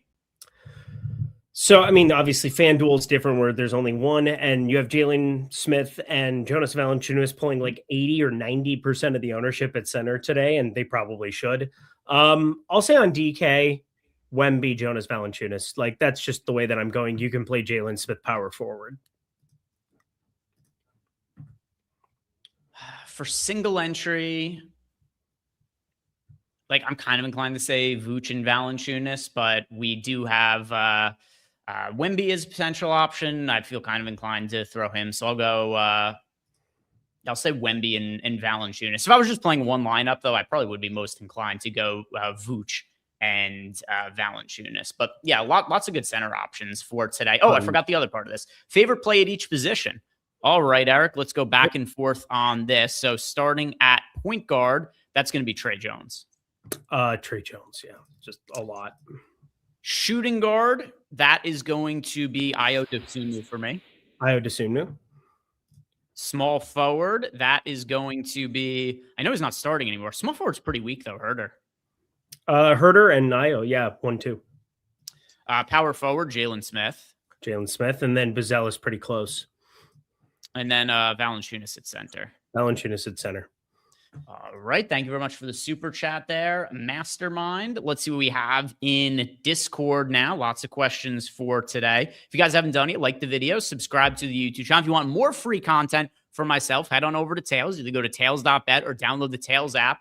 Lots of bets posted there. Everything I post is free. And Eric also has a handful of free bets that he posts, pretty regularly posts free pick'em cards over there, as well as some of his other favorite bets of the day. So now let's get to some of these questions. Young Metro Boomin, best plays at each position. But on the FanDuel side of things, I've got a sim running for FanDuel right now to update my lineup. So maybe let's circle back on that question in like a minute after I have my lineups updated for FanDuel, and then I'll know exactly what my exposure looking at each position. Larson wants to know, who's our favorite center for FanDuel? There are a lot of centers to roster on FanDuel. Of course, we can only pick one. Is there one you like way above everybody else on FanDuel, Eric? Jalen Smith. And Jonas Valanciunas is a decent option, but like I like Bruce Brown on FanDuel at 4,600. I like Jamal Murray, where he's sitting around that same 9K tag. I like some other Denver guys. So for me, it's just basically like, I don't want to have 3-4 Denver guys in every single lineup here at the moment. Jamal Murray should absorb a lot of that playmaking. We talked about the ins and outs of that one. Peyton Watson's going to be pretty popular, 5,400 on FanDuel as well. But like, I think there's just not a planet where I look at Jalen Smith on FanDuel and don't want to just jam him. We don't even have all that high of a projection, high minutes projection on Jalen Smith, and he still shows up in a shit ton of lineups. I mean, we've got Jalen Smith in for 24 and a half minutes. Like if you tell me that Jalen Smith is going to play more or less than his minutes projection, and it has to be one, I'm so much more inclined to take the over than the under on that number. Same. So, yeah, I'm going to agree with Eric and go Jalen Smith as my choice. The next question here is from Coach. Any Wemby for today? Yes. Both like Wemby. Einsteinium, any interest in Derek Queen today? Sort of. I wish that there was less front court players to play today, but he is somebody with a lot of upside relative to his price point. Agreed. Do you have him in any kind of meaningful amount of lineups? Like I had 5% of him. I had 12 before. I just reran something. We got an update 2 minutes ago, so I don't know what it is now. I'll find out. Mayor, who has the highest usage rate amongst the Chicago Bulls? So who are we going to expect to have the highest usage of all the Bulls guys today? I expect it to be Vooch. I expect Vooch too. Let's see who we've projected for the most points on the Bulls in terms of just like actual real life points. That is going to be, I assume, Vooch. We've got Vooch for 20. We've got Dosunmu for 17.5, Buzelis for 16, Herder for 15. There isn't going to be one guy who I'd consider to be like ball dominant on this Bulls team, but just in the nature of answering his question, it's going to be Vooch. Yeah, Vooch. I guess one guy we haven't talked about whatsoever. What are you doing with SGA today? Because like I was going to play a lot of Donovan Clingan. I'll probably still end up betting him because I always do, and I always think his line is a joke, and it is, if we're being honest. But it's OKC. There's obviously blowout risk that exists there, but I really liked the Atlanta Hawks last time out. I wish I had more SGA as the run back because that's what won you every tournament in that game 2 days ago. But 18% now in our last run. That's a lot of people playing SGA in a blowout spot. I'm overweight to all the spend up options, so Okay. I don't have an issue with it. If you're playing a lot of the value guys, I mean, we touched on this before, the spend up guys, they're all somewhat low owned. I mean, this is a small slate and SGA sub 20% owned. So I think it's pretty easy to get overweight to all of the, we got a bunch more questions in Discord. A lot of them are about the spend up guys. So I'll answer it this way. I think they're all underowned. I think Wemby's underowned. I think SGA is underowned. And I think Giannis is underowned. You're getting 6% ownership on Giannis. You're getting 10% on Wemby, sub 20% on SGA. I like all. If you're going to be playing a lot of Jones, if you're going to be playing a lot of Jalen Smith, this is the easiest way to differentiate your lineups. You just pay up for the guys who are expensive that aren't all that popular. So yeah, makes a bunch of sense to me. Cool. I just wanted to bring it up because we hadn't talked about him whatsoever. And I think he's the only guy on OKC I have right now. All right. M Grizzly wants to know, is Valanciunas a lock button? No, not for me. No. It's just because there's so many good center options. Correct. I have 72% of him, but I don't have him locked. That is not the correct word. And now I could answer Young Metro Boomin's question. For favorite options at each position on FanDuel, at point guard, that is going to be Trey Jones for me. Do you have FanDuel lineups as well, or do you want me to just... I did. I played both. Go ahead. I can tell you here in a second. I'm just finishing up my new DK run because I played more over there. Okay. Yeah, FanDuel, it was, Trey Jones. But you can play Trey Jones and Io shooting guard. So I did most of it there. At shooting guard for me, that is going to be Io DeSumo. Same.